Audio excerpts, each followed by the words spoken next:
السلام علیکم ورحمۃ اللہ۔ ترجمہ تفسیر القرآن الکریم، سبق نمبر 1082، سورۃ یاسین، آیت 77 تا 83، پارہ نمبر 23۔ اعوذ باللہ من الشیطان الرجیم۔ اولم یر الانسان انا خلقناہ من نطفۃ فاذا هو خصیم مبین۔ وضرب لنا مثلا ونسی خلقہ قال من يحيي العظام وهي رميم قل يحييها الذي أنشأها أول مرة وهو بكل خلق عليم الذي جعل لكم من الشجر الأخضر نارا فإذا أنتم منه توقدون أوليس الذي خلق السماوات والأرض بقادر على أن يخلق مثلهم بلى وهو الخلاق العليم انما امره اذا اراد شيئا ان يقول له كن فيكون فسبحان الذي بيده ملكوت كل شيء واليه ترجعون۔ اور کیا انسان نے نہیں دیکھا کہ ہم نے اسے ایک قطرے سے پیدا کیا تو اچانک وہ کھلا جھگڑنے والا ہے، اور اس نے ہمارے لیے ایک مثال بیان کی اور اپنی پیدائش کو بھول گیا۔ اس نے کہا کون ہڈیوں کو زندہ کرے گا جبکہ وہ بوسیدہ ہوں گی؟ کہہ دیجئے انہیں وہ زندہ کرے گا جس نے انہیں پہلی مرتبہ پیدا کیا، اور وہ ہر طرح کا پیدا کرنا خوب جاننے والا ہے۔ وہ جس نے تمہارے لیے سبز درخت سے آگ پیدا کر دی، پھر یکا یک تم اس سے آگ جلا لیتے ہو، اور کیا جس نے آسمانوں اور زمین کو پیدا کیا اس پر قادر نہیں کہ ان جیسے اور پیدا کر دے؟ کیوں نہیں؟ اور وہی سب کچھ پیدا کرنے والا، سب کچھ جاننے والا ہے۔ اس کا حکم تو جب وہ کسی چیز کا ارادہ کرتا ہے اس کے سوا نہیں ہوتا کہ اسے کہتا ہے ہو جا تو وہ ہو جاتی ہے۔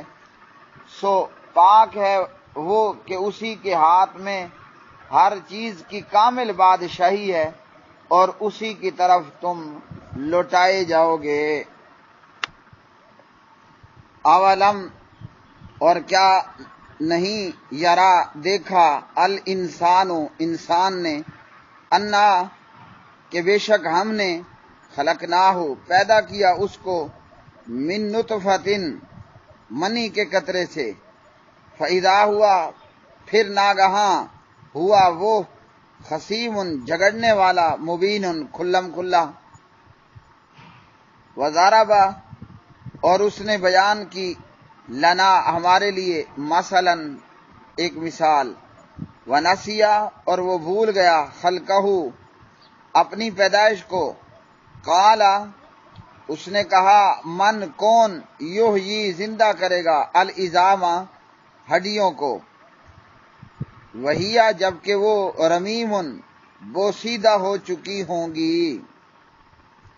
قل آپ کہہ دیجئے، یحییھا زندہ کرے گا ان کو، الذی وہ جس نے، انشأھا پیدا کیا ان کو، اول مرۃ پہلی مرتبہ، وہوا اور وہ، بکلی ہر طرح کے، خلق پیدا کرنے کو، علیم خوب جانتا ہے۔ الذی وہ جس نے جعل بنا دی لکم تمہارے لیے من الشجر الاخضر سبز درخت سے، من سے الشجر درخت الاخضر سبز، نارن آگ، فاذا پھر یکا یک انتم تم منہ اس سے توقدون آگ سلگا لیتے ہو۔ آوا کیا اور لیسا نہیں، الذی وہ جس نے خالق کا پیدا کیا، السماوات والارض آسمانوں اور زمینوں کو، بقادرن قدرت رکھنے والا، علی اس پر، ان کے یخلقا وہ پیدا کر دے، مثلہم ان کی مثل، بلا کیوں نہیں، وہوا اور وہی الخلاق پیدا کرنے والا، علیم العلیم خوب جاننے والا ہے۔ انما بس امرہ اس کا حکم، اذا جب ارادہ وہ ارادہ کرتا ہے، شیئن کسی چیز کا، ان یہ کہ یقول وہ کہتا ہے، لہو اس کو، کن ہو جا، فیکون تو وہ ہو جاتی ہے۔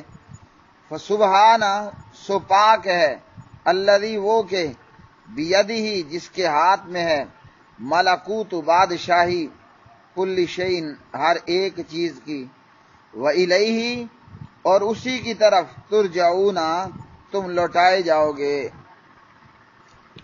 پیارے بھائیوں اور میری بہنوں، آج کے سبق کے ساتھ اللہ مستوی علی العرش کے فضل و کرم سے سورۃ یاسین اختتام پذیر ہوئی۔ اللہ پاک پروردگار اپنی بارگاہ عزت و جلال میں قبول اور منظور فرمائے، اور قرآن کریم فرقان حمید پر عمل پیرا ہونے کی توفیق عطا فرمائے۔ سورۃ یاسین یہاں بھی اختتام میں اور باقی مقامات پر اور پورے قرآن مجید میں اللہ پاک پروردگار نے مرنے کے بعد دوبارہ زندہ ہونے کو بیان فرمایا۔ یہاں بھی اللہ سبحانہ و تعالیٰ نے اس دنیا کے بعد قیامت کا برپا ہونا بتایا۔ یہاں بھی اللہ نے اس دنیا کے بعد حساب کا دن بتایا۔ ہم یہاں تک 36 صورتیں قرآن مجید فرقان حمید کی مکمل کر چکے۔ ان 36 صورتوں کے اندر اللہ سبحانہ و تعالیٰ نے بہت سی مرتبہ آخرت کا ہونا بیان فرمایا، مرنے کے بعد زندہ ہونا بیان فرمایا، حساب کے دن کا قائم ہونا بیان فرمایا۔ کیوں؟ میرے بھائیوں، خوب سمجھ آتی ہے کہ جسے حساب کا یقین ہوتا ہے کہ مجھے اپنے کیے دھرے کا کسی کو حساب دینا ہے، وہ معاملہ اپنا صاف اور درست رکھتا ہے، صاف اور درست رکھنے کی کوشش کرتا ہے۔ اور جو حساب سے بے پرواہ ہو، جو حساب سے بے پرواہ ہو، وہ کسی قسم کی احتیاط بروئے کار نہیں لاتا۔ آخرت پر ایمان لانے کا مطلب یہ نکلتا ہے کہ یہ دنیا ہی سب کچھ نہیں ہے، بلکہ یہ دنیا تو ایک حبلہ ہے، یہ ہوا اور پانی کا ایک جھونکا ہے جو بہت جلد گزر جائے گا۔ انسان یہ سمجھے یا تو صرف پہلا پہر رہا، یعنی بمشکل ایک دن اور ایک دن سے بھی کم، کوئی آدھے دن یا دن کی شروعات یا دن کی اخیر تک میں اس دنیا کے اندر رہا۔ پر ایمان لے آنے کا فائدہ یہ ہے، صاحب ایمان بن جاتا ہے، زندگی آخرت کی تیاری کرتے ہوئے گزار دیتا ہے۔ اور آخرت پر ایمان نہ لانے کا نقصان یہ ہے کہ شتر بے ماں ہے، اور پھر آخرت جب آئے گی تو وہاں وہ ناکام ہوگا۔ اور کافروں نے، بے ایمانوں نے اور مشرکوں نے آخرت پر ایمان لانے سے اور دوبارہ پیدا ہونے سے اور حساب کے دن کے قائم ہونے سے اور جہنم اور جنت پر ایمان لانے سے انکار کر دیا۔ اور بعض وہ لوگ جو کلمہ پڑھ کر مسلمان ہوتے ہیں، زبان پر آخرت آخرت کے ماننے کی رٹ تو ہے کہ ہم آخرت پر ایمان رکھتے ہیں، لیکن اگر وہ آخرت کی تیاری نہیں کرتا تو وہ بھی آخرت پر ایمان لانے والا نہیں ہے۔ عقل مند وہ ہے جو آخرت پر ایمان لے آئے اور اس حساب اور قیامت کے دن کی تیاری بھی کر لے، ورنہ یا وہ جھوٹ بول رہا ہے، یا وہ بے وقوف ہے اور احمق ہے، یا وہ بے ایمان ہے، سرے سے ایمان لانے والا ہی نہیں۔ تو جس نے آخرت پر ایمان لانے سے انکار کر دیا وہ بھی ناکام ہو گیا، نامراد ہو گیا۔ اور جس نے زبان کے لوتھڑے کی حد تک کہہ دیا کہ ہاں آخرت ہے، قیامت اور حساب کا دن ہے، مگر اس نے آخرت، قیامت اور حساب کے دن کی تیاری نہ کی، یہ بھی ہلاک ہوا، یہ بھی برباد ہوا۔ اللہ پاک پروردگار کما حقہ ایمان لانے والوں میں بھی بنائے اور ان عقل مندوں میں بھی بنائے جو دنیا میں رہ کر آخرت کی تیاری کر گزرتے ہیں، جیسے صدیق اکبر، فاروق اعظم، جیسے عثمان ذو النورین، جیسے علی حیدر کرار، اور جیسے معاویہ ابن ابی سفیان، حضرات صحابہ رضوان اللہ علیہم اجمعین۔ اللہ پاک پروردگار نے فرمایا کہ انسان کیا یہ بات نہیں دیکھتا کہ ہم نے اسے منی کے ایک قطرے سے پیدا کیا؟ اب اس منی کے قطرے سے پیدا ہونے پر اس بات پر ایمان اور یقین ابو جہل کو بھی تھا، عتبے اور شیبے کو بھی تھا، فرعون اور نمرود کو بھی تھا۔ تو اللہ پاک پروردگار نے فرمایا کہ انسان اس بات میں غور تو کرے، بندہ اس بات کے اندر غور و فکر تو کرے کہ اللہ نے ہمیں منی کے قطرے سے پیدا کیا ہے۔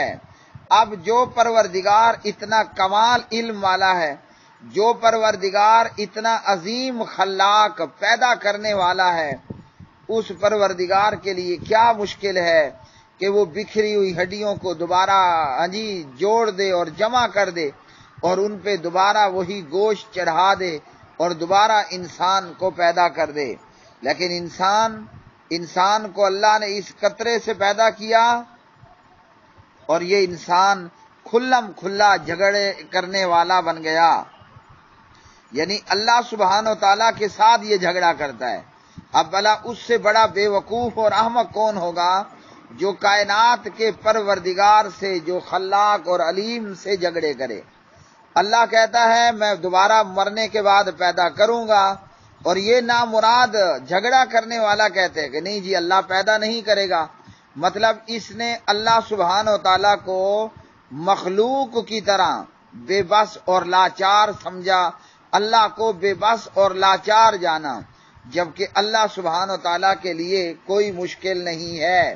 یہ اللہ سے بحث کرتا ہے، یہ اللہ سے منہ لڑاتا ہے، یہ اللہ کی بات کے مقابلے میں آتا ہے۔ پروردگار نے کہا کہ میں پیدا کروں گا، مگر یہ کہتے ہیں کہ نہیں جی جب ہڈیاں بکھر جائیں گی، جب گوشت غائب ہو جائے گا، جب انسان کا نام و نشان باقی نہیں رہے گا تو اللہ کیسے پیدا کرے گا؟ اللہ تعالیٰ نے فرمایا کہ اپنے پہلے پیدا ہونے پر تو غور کر لے۔ جس پروردگار نے تجھے منی کے حقیر قطرے سے اور باہم ملے ہوئے پانی سے پیدا کر دیا، اس پروردگار کے لیے اتنی موٹی موٹی ہڈیوں کو جمع پیدا کرنا کیا مشکل ہے؟ انسان کی پیدائش کے حوالے سے نبی کریم علیہ السلام نے بذریعہ وحی ایک بڑی خوبصورت مثال بیان فرمائی۔ حدیث ہے ابن ماجہ میں 2707 نمبر پر، بسر بن جہاش القرشی رضی اللہ عنہ اس کے راوی ہیں، بزق النبی صلی اللہ علیہ وسلم فی کفہ، پیارے نبی علیہ السلام نے لوگوں کے سامنے مجمع میں اپنی ہتھیلی پر تھوکا اور پھر اپنی پر رکھی اور فرمایا اللہ عز و جل یہ فرماتا ہے، اللہ سبحانہ و تعالی یہ فرماتا ہے کہ اے ابن آدم تو مجھے کیسے عاجز کر سکتا ہے، لاچار اور مجبور کر سکتا ہے، حالانکہ میں نے تجھے اس جیسی چیز سے پیدا کیا۔ جیسے وہ تھوک ہتھیلی پر پڑی ہوئی تھی اسی طرح منی ہے، تو کہا کہ اس جیسی چیز سے، یعنی اس سے ملتی جلتی منی سے تجھے پانی کے قطرے سے پیدا کیا، اور جب تیری جان یہاں پہنچتی ہے یعنی حلق کی طرف، اللہ نے پہلے تجھے منی سے پیدا کیا، ساری زندگی تو اللہ سے جھگڑتے اور لڑتے ہوئے گزار دیتا ہے، اور جب تیری زندگی حلق تک پہنچتی ہے مطلب تیری موت کا وقت آتا ہے تو کہتا ہے اتصدقو، ہاں جی، کہ تو صدقہ کرے گا، میں اب اللہ کی راہ میں اپنا مال خرچ کروں گا، بھلا اب صدقے کا وقت کہاں ہے؟ یعنی کافر بھی موت کے وقت یہ جان لیتا ہے کہ مرنے کے بعد زندگی ہے۔ پہلے جو وہ انکار کرتا رہا، اب آخرت کے انکار کا ایک نقصان اس حدیث سے ہمیں یہ معلوم ہوا، جسے آخرت پر ایمان نہیں ہے نا، وہ بے ایمان اللہ کی راہ میں خرچ بھی نہیں کرتا۔ ایک تو ہوتا ہے پکا بے ایمان، اور ایک ہوتا ہے منافقانہ خصلت رکھنے والا، منافقانہ عادات رکھنے والا۔ کافر اور منافق کو یا منافقانہ خصلتیں رکھنے والے کو جب کہا جائے اللہ کی راہ میں مال خرچ کر، اللہ تجھے قیامت کے دن 1 کے بدلے 10 دے گا، اللہ تجھے 1 کے بدلے 700 گنا دے گا، وہ کہتا ہے جا اپنا کام کر۔ جب قیامت ہی کوئی نہیں آنی تو 1 کے بدلے 10 کہاں ملے گا، اور 1 کے بدلے 700 گنا کہاں ملے گا؟ کافر، منافق اور منافقوں کی طرح عادات رکھنے والا لاکھوں، ہزاروں، کروڑوں کا مالک ہوگا، مگر مجال کہ اللہ کی راہ میں 1 ٹکا بھی خرچ کر لے۔ کیوں؟ کہ وہ یہ سمجھتا ہے کہ یہ سب ہے ہی جھوٹ، یہ میرا مال بٹورنے اور نکالنے کا انہوں نے جھوٹ بنا لیا کہ اللہ کی راہ میں 1 خرچ کرو 10 پاؤ، 700 گنا پاؤ، اس سے بھی زیادہ اللہ تعالیٰ بدلہ دے گا، تو وہ اللہ کی راہ میں مال خرچ نہیں کرتا۔ مومن کا کیا معاملہ ہوتا ہے؟ مومن یہ جانتا ہے کہ آخرت ہے، مجھے 1 پر 10 اور 1 پر 700 گنا ملے گا۔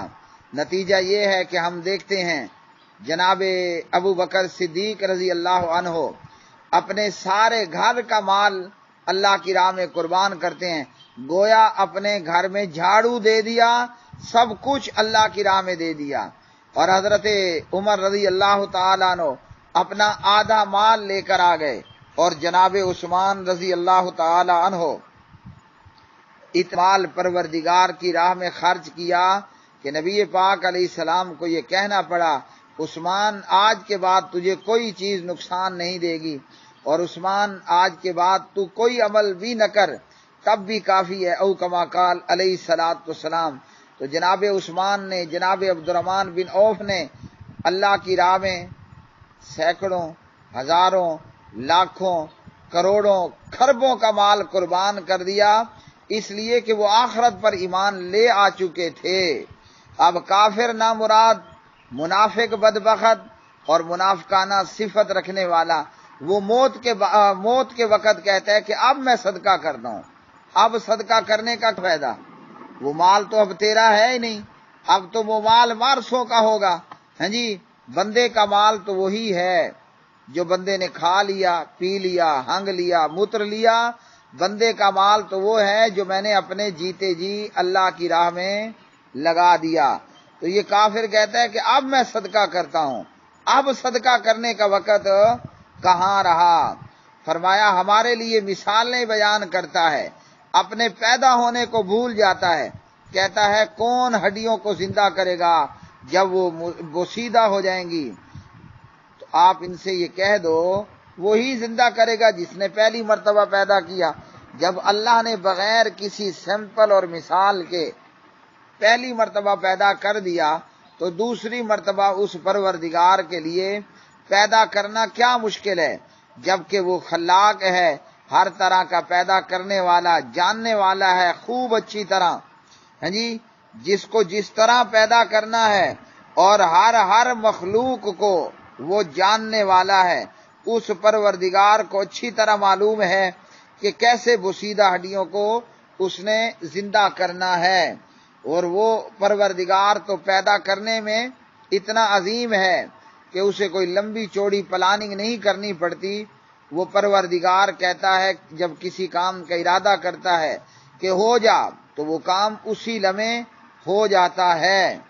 اور اس پروردگار نے تمہارے لیے ایک مثال بیان کی کہ اللہ نے سبز درخت سے، ہرے بھرے درخت سے آگ پیدا کر لی۔ ہاں جی، آگ اور پانی ایک دوسرے کے خلاف ہیں، مگر درختوں میں سے ایسا درخت بھی ہے جو بالکل ہرا بھرا اور سبز و شاداب ہوتا ہے، اور اس کے اندر اللہ نے آگ جلانے والا، آگ پکڑ لینے والا مادہ پیدا کر دیا، وہ سبز درخت کو ہی آگ لگ جاتی ہے، تو اس پروردگار کے لیے کیا مشکل کہ وہ زندے سے مردے کو، مردے سے زندہ کو پیدا کر دے۔ وہ پروردگار مردہ انڈے سے جب زندہ چوزا پیدا کر دیتا ہے اور زندہ مرغی سے وہ مردہ انڈا پیدا کر دے تو اس کے لیے کوئی مشکل ہو سکتی ہے؟ اس پروردگار کے لیے کوئی مشکل نہیں ہو سکتی جس نے آسمانوں اور زمین کو پیدا کیا۔ ہاں جی، اتنے بڑے بڑے آسمان پیدا کر دیے، اتنی بڑی بڑی زمینیں پیدا کر دیں، اس کے مقابلے میں یہ 60 ہاتھ یا 6 فٹ یا 5 اور 4 فٹ کے انسان کی کیا وقت ہے کہ وہ اسے پیدا کرنے کی طاقت نہیں رکھتا۔ معاملہ یہ تھا، کافر آخرت پر ایمان کیوں نہیں لاتے تھے؟ کافر آخرت پر ایمان کیوں نہیں لاتے تھے؟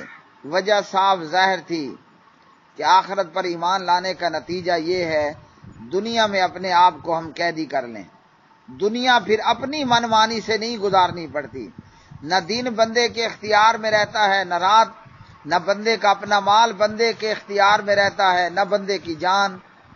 پھر نہ چاہتے ہوئے بھی اللہ کی عبادت کے لیے صبح سویرے اٹھنا پڑتا ہے، پھر نہ چاہتے ہوئے بھی سال بعد سونے چاندی پیسے مال تجارت کی زکوٰۃ دینی پڑتی ہے، پھر نہ چاہتے ہوئے بھی توأن یا کرہن اللہ کی راہ میں لڑنے کے لیے نکل کر بیویاں بیوہ ہونی پڑتی ہیں اور بچے یتیم کروانے پڑتے ہیں۔ دنیا خود بندے کے اختیار میں نہیں رہتی۔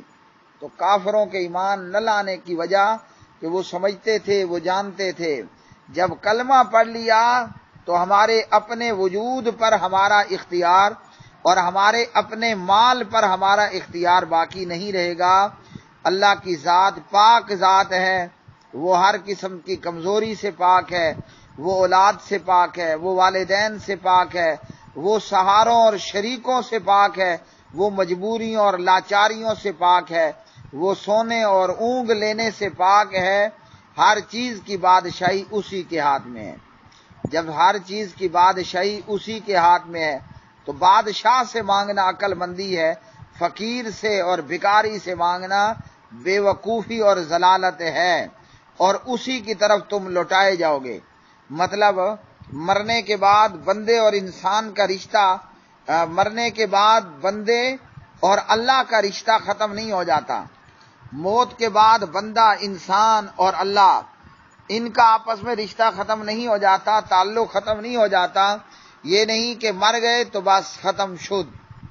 اللہ نے موت کے بعد پھر زندگی عطا کرنی ہے اور ہر ایک کو فردن فردن اللہ رب رحمان کے حضور پیش ہونا ہے اور اللہ نے پوچھنا ہے، اور بندے کو اس کی بارگاہ عزت و جلال میں کھڑے ہو کر اللہ کے سوالات کے جوابات دینے ہیں۔ جو کامیاب ہو گیا ان کے لیے اللہ نے جنت بنائی ہے، جو ناکام اور نامراد ہوئے اللہ نے ان کے لیے جہنم کو پیدا فرمایا ہے۔ ہم پروردگار سے اس کی جنت، جنت الفردوس کا سوال کرتے ہیں، ہم اللہ پروردگار کی پناہ چاہتے ہیں اس کی تیار کردہ جہنم سے اور اس کے ہر چھوٹے بڑے عذاب سے۔ وآخر دعوانا ان الحمد للہ رب العالمین۔